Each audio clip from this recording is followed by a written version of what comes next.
अस्सलाम वालेकुम। वालेकुम अस्सलाम वरहमतुल्लाहि वबरकातुहू। राना साहब की हाल चाल ने? अलहमदुलिल्लाह, अल्लाह पाक दी ज़ात दा करोड़ा बार शुक्र है। तुसीं सुणाओ भाई? अलहमदुलिल्लाह ठीक ठाक। राना साहब इस पिंड दे बारे दे विच साडे देखण वाले लोगां नूं कोई मालूमात दिओ। पहले तो मैं बहुत मशकूर हाँ कि तुसीं माशाअल्लाह बड़ी दूर तो तशरीफ़ लैके आए साडे पिंड वास्ते। चलो कुछ मालूमात लोकां तक पहुँच जाणगियां। ਚੱਕ ਨੰਬਰ 84 ਜਿਵੇਂ ਸਰਸ਼ਮੀ ਰੋਡ ਸਾਡੇ ਪਿੰਡ ਨੂੰ ਕਿਹਾ ਜਾਂਦਾ ਜੀ।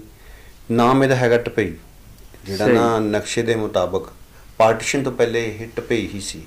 ਸਟੇਸ਼ਨ ਇਹ ਤਕਰੀਬਨ ਜਦੋਂ ਬਣਿਆ ਨਾ ਫਿਰ ਰੇਲਵੇ ਸਟੇਸ਼ਨ ਦਾ ਨਾਮ ਸਰਸ਼ਮੀ ਦਾ ਹੈ। ਇਹ ਰੇਲਵੇ ਸਟੇਸ਼ਨ ਕਿੰਨੀ ਦੇਰ ਤੋਂ ਇੱਥੇ ਮੌਜੂਦ ਹੈ ਜੀ?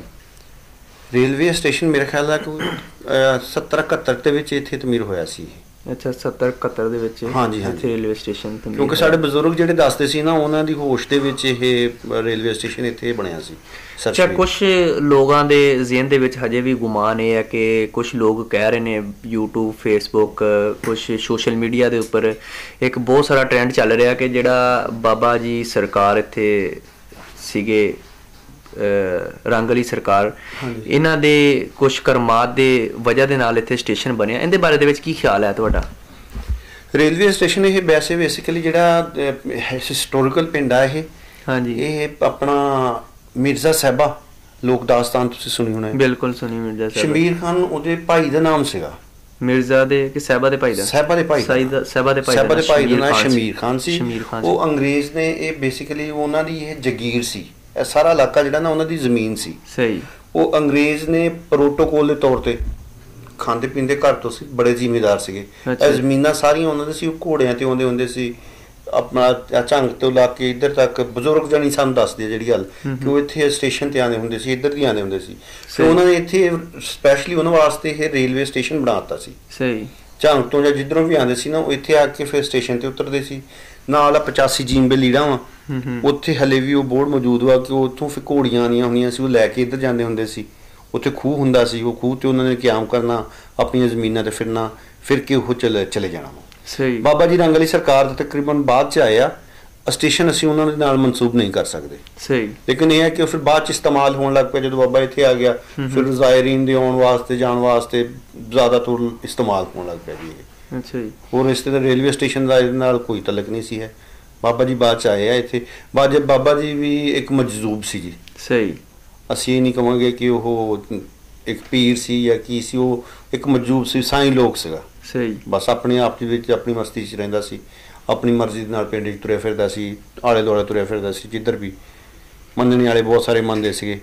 ਉਹਨਾਂ ਦੀਆਂ ਕੋਈ ਕਰਮਾਤਾਂ ਵੀ ਤੁਸੀਂ ਦੇਖੀਆਂ? ਕੋਈ ਕਰਮਾਤ ਅਸੀਂ ਦੇਖੀਆਂ ਨਹੀਂ ਕਹਿ ਸਕਦੇ, ਕਿਉਂ ਮੇਰੀ ਪੈਦਾਇਸ਼ ਮੈਂ ਵੈਸੇ ਮੈਨੂੰ ਥੋੜਾ ਹੋਸ਼ ਹੈ ਵਾ 1900 ਮੇਰੇ ਖਿਆਲ 84 ਜਾਂ 85 'ਚ ਉਹਨਾਂ ਦੀ ਵਿਸਾਲ ਹੋਇਆ ਵਾ। ਅੱਛਾ ਜੀ।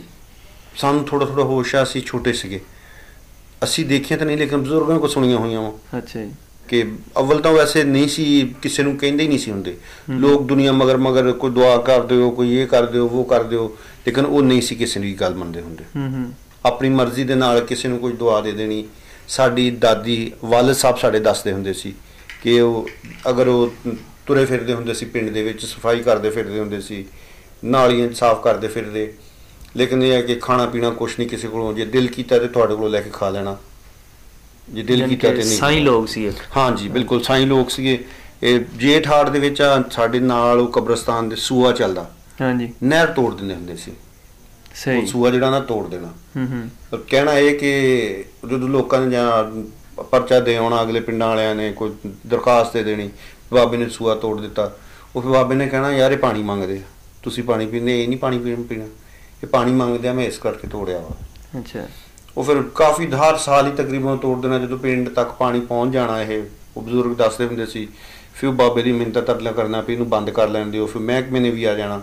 ਫਿਰ ਉਹਨਾਂ ਨੇ ਨਾ ਪੱਕਾ ਬਾਬੇ ਨੂੰ ਇੱਕ ਨਾ ਉੱਥੇ ਨੱਕਾ ਲਵਾਤਾ, ਬਾਬਾ ਤੇਰੀ ਮਿਹਰਬਾਨੀ ਹੈ, ਜਦੋਂ ਤੂੰ ਤੋੜਨਾ ਹੁੰਦਾ ਨਾ ਤੂੰ ਉਹ ਨੱਕਾ ਚੱਕ ਲਿਆ, ਨੱਕਾ ਚੱਕ ਲਿਆ ਕਰ ਤੇ ਜ਼ਿਆਦਾ ਸਾਰੀ ਨਾ ਤੋੜਿਆ ਕਰ। ਫਿਰ ਨਾ ਮਹਿਕਮੇ 'ਚ ਗੱਲ ਪਹੁੰਚਦੀ ਹੈ, ਬਹੁਤ ਗੱਲ ਫੈਲ ਜਾਂਦੀ ਹੈ। ਉਹ ਫਿਰ ਜਦੋਂ ਉਹਨਾਂ ਦਾ ਦਿਲ ਕਰਨਾ ਉਹਨਾਂ ਨੇ ਛੱਡ ਦੇਣਾ, ਉਹ ਕਬਰਾਂ ਬਹਿ ਜਾਣੀਆਂ, ਕੋਈ ਪਾਣੀ ਭਰ ਜਾਣਾ, ਲੋਕਾਂ ਨੇ ਫਿਰ ਜਾ ਕੇ ਬਣਾ ਲੈਣਾ, ਲੇਕਿਨ ਹੈਗੀ ਆਪਣੀ ਮਰਜ਼ੀ ਦੇ ਮਾਲਕ ਸੀ। ਸਹੀ ਸਹੀ।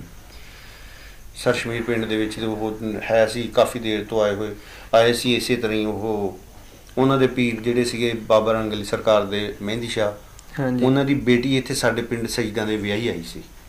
ਸਹੀ। ਉੱਥੋਂ ਉਹਨਾਂ ਦੇ ਐਜ਼ ਉਹਨਾਂ ਨੇ ਨਾਲ ਭੇਜਿਆ ਸੀ ਵੀ ਚਲੋ ਉੱਥੇ ਖਿਦਮਤਗਾਰ ਬਾਹਰ ਕੁਝ ਸੌਦਾ ਸਲਫ ਲਿਆਉਣ ਵਾਸਤੇ, ਫਿਰ ਉਹ ਪਿੰਡ ਚੋਂ ਗਏ ਹੀ ਨਹੀਂ ਸਾਡੇ ਪਿੰਡ ਚੋਂ। ਯਾਨੀ ਕਿ ਬੇਸਿਕਲੀ ਰਹਿਣੇ ਵਾਲੇ ਇੱਥੇ ਦੀ ਨਹੀਂ ਸੀ ਹੈ। ਅੱਛਾ। ਰਾਈ ਬਰਾਦਰੀ ਨਾਲ ਉਹਨਾਂ ਦਾ ਤਲਕ ਸੀਗਾ। ਕਾਲੋ ਕੀ ਗਾਲਬਨ ਪਿੰਡ ਦਾ ਨਾਮ ਆ, ਸਮੁੰਦਰੀ ਦੇ ਕੋਲ ਆ। ਸਹੀ। ਉਸ ਪਿੰਡ ਦੇ ਰਹਿਣੇ ਵਾਲੇ ਸੀ ਇਹ। ਭੈਣ ਭਾਈ ਭਤੀਜੇ ਭਾਣਜੇ ਉਹਨਾਂ ਦੇ ਹਲੇ ਵੀ ਹੈ ਵਾ, ਲੇਕਿਨ ਸਾਡੇ ਪਿੰਡ ਚੋਂ ਨਹੀਂ ਫਿਰ ਹੋ ਗਿਆ। ਯਾਨੀ ਕਿ ਜਿਹੜੇ ਇਹਨਾਂ ਦੇ ਬਾਬਾ ਰੰਗ ਅਲੀ ਸਰਕਾਰ ਦੇ ਜਿਹੜੇ ਪੀਰ ਹੈ ਨੇ ਉਹ ਸੈਯਦ ਸੀ। ਸੈਯਦ ਸੀ ਜੀ, ਸੈਯਦਜ਼ਾਦੇ ਸੀ। ਹਾਂਜੀ ਬਿਲਕੁਲ ਜੀ। ਮਹਿਦੀ ਸ਼ਾਹ ਉਹਨਾਂ ਦਾ ਨਾਮ ਆ। ਉਹਨਾਂ ਦਾ ਦਰਬਾਰ ਹੈ ਵਾ ਦੁਨੀਆਪੁਰ। ਅੱਛਾ, ਦੁਨੀਆਪੁਰ ਉਹਨਾਂ ਦਾ ਦਰਬਾਰ। ਦੁਨੀਆਪੁਰ ਦਰਬਾਰ ਆ। ਅੱਛਾ, ਹੋਰ ਇਸ ਪਿੰਡ ਦੇ ਬਾਰੇ ਕੀ ਦੱਸਦਾ? ਇਸ ਪਿੰਡ ਦੀ ਕੀ ਸਿਲਸਿਲਾਕਾਰੀ ਹੈ ਇੱਥੇ ਇਸ ਪਿੰਡ ਦੇ? ਪਿੰਡ ਦੇ ਵਿੱਚ ਜ਼ਿਮੀਂਦਾਰਾਂ ਪਹਿਲੇ ਤਾਂ ਵੈਸੇ ਕਾਫੀ ਸਾਰੇ ਸਨ, ਹੁਣ ਤਾਂ ਅਸੀਂ ਥੋੜੇ ਜਿਹਾ ਜ਼ਿਮੀਂਦਾਰਾ ਰਹਿ ਗਿਆ ਵਾ, ਬਾਕੀ ਜ਼ਿਆਦਾਤਰ ਮੁਲਾਜ਼ਮਤ ਪੇਸ਼ਾ ਵਾ। ਹਾਂਜੀ, ਬਹੁਤ ਜ਼ਿਆਦਾ ਮੁਲਾਜ਼ਮਤ ਪੇਸ਼ਾ ਵਾ। ਆਫੀਸਰਸ ਹੈ ਵਾ। ਐਥਲੀਟ ਸਾਡੇ ਪਿੰਡ ਦੇ ਬੜੇ ਅੱਛੇ ਆ। ਹੁਣ ਨੋਮੀਨੇਟ ਇੱਕ ਜਾਨੀ ਜੱਟ ਮੁੰਡਾ ਵਾ, ਕਬੱਡੀ ਦਾ ਬਹੁਤ ਅੱਛਾ ਪਲੇਅਰ ਆ, ਇੰਟਰਨੈਸ਼ਨਲ ਕਬੱਡੀ ਖੇਲਦਾ ਵਾ, ਸਾਡੇ ਪਿੰਡ ਦਾ ਵਾ। ਉਹ ਐਥਲੀਟ ਆ ਸਾਡੇ ਪਿੰਡ ਦੇ। ਪ੍ਰੋਫੈਸਰਸ ਆ, 3-4 ਡਾਕਟਰ ਆ, ਵੈਟਰਨਰੀ ਡਾਕਟਰ ਆ, ਪੜ੍ਹੇ ਲਿਖੇ ਕਾਫੀ ਸਾਰੇ ਇੰਜੀਨੀਅਰ ਵਾ। ਬਹੁਤ ਸਾਰੇ ਕੰਮ ਜਿਹੜੇ ਆ। ਗੌਰਮੈਂਟ ਹਾਇਰ ਸੈਕੰਡਰੀ ਸਕੂਲ ਵਾ, ਬॉयਜ਼ ਆਇਆ ਹਾਇਰ ਸੈਕੰਡਰੀ ਸਕੂਲ ਆ ਸਾਡੇ ਪਿੰਡ ਦੇ ਵਿੱਚ। ਹੁਣ ਤਾਂ ਕਾਫੀ ਡਿਵੈਲਪ ਹੋ ਗਿਆ ਨਾ। ਰੇਲਵੇ ਸਟੇਸ਼ਨ ਵੀ ਹੈ ਸੀ ਪਹਿਲੇ। ਜ਼ਿਆਦਾ ਇਹ ਮਸ਼ਹੂਰ ਸਾਡਾ ਪਿੰਡ ਇਸ ਵਜ੍ਹਾ ਤੋਂ ਸੀ, ਰੇਲਵੇ ਸਟੇਸ਼ਨ ਦੀ ਵਜ੍ਹਾ ਤੋਂ। ਰੇਲਵੇ ਸਟੇਸ਼ਨ ਦੀ ਵਜ੍ਹਾ ਤੋਂ ਜ਼ਿਆਦਾਤਰ ਮਸ਼ਹੂਰ ਸੀਗਾ। ਇਸ ਗਾਉਂ ਦੇ ਅੰਦਰ ਕੋਈ ਸਿੱਖਾਂ ਦੀਆਂ ਪੁਰਾਣੇ ਦੌਰ ਦੀਆਂ ਕੋਈ ਘਰ ਵਗੈਰਾ? ਮੇਰਾ ਖਿਆਲ ਆ ਕਿ ਨਹੀਂ ਹੋਣਾ ਹੁਣ ਕੋਈ ਵੀ। ਸਾਰੀਆਂ ਗਿਰਾਗਰੂ ਦਿੱਤੀਆਂ ਪਹਿਲੇ ਹੁੰਦੀਆਂ ਸੀ, 1-2 ਉਹ ਖਤਮ ਕਰ ਦਿੱਤੀਆਂ, ਹੁਣ ਕੋਈ ਨਹੀਂ ਸੀ ਹੁੰਦਾ। ਇਹ ਜਿੱਥੇ ਆਪਾਂ ਹੁਣ ਬੈਠੇ ਆ, ਇਹ ਮੇਨ ਬਾਜ਼ਾਰ ਵਾ, ਦਰਮਿਆਨ ਵਾਲਾ ਬਾਜ਼ਾਰ ਆ। ਇਹਨੂੰ ਖੂਹ ਵਾਲਾ ਚੌਕ ਕਹਿੰਦੇ ਆ। ਸਹੀ। ਸਿਆਣੇ ਦੱਸਦੇ ਆ ਕਿ ਇਹ ਚੌਕ ਦੇ ਵਿੱਚ ਇੱਥੇ ਖੂਹ ਹੁੰਦਾ ਸੀ ਪੁਰਾਣੇ ਵਕਤਾਂ ਦੇ ਵਿੱਚ ਨਾ, ਜਦੋਂ ਉਜਾੜੇ ਆਏ ਪਏ ਆ, ਇੱਥੇ ਆਏ ਆ, ਉਹ ਜਿਹੜੀ ਉਹ ਪਾਣੀ ਪੀਣੇ ਵਾਲਾ ਪਾਣੀ ਜਿਹੜਾ ਇਸਤੇਮਾਲ ਕਰਦੇ ਸੀ ਨਾ, ਉਹ ਇਸ ਖੂਹ ਦਾ ਇਸਤੇਮਾਲ ਕਰਦੇ ਹੁੰਦੇ ਸੀ। ਖੂਹ ਵਾਲਾ ਚੌਕ ਇਹਨੂੰ ਇਸ ਕਰਕੇ ਬੋਲਿਆ ਜਾਂਦਾ ਵਾ। ਸਹੀ।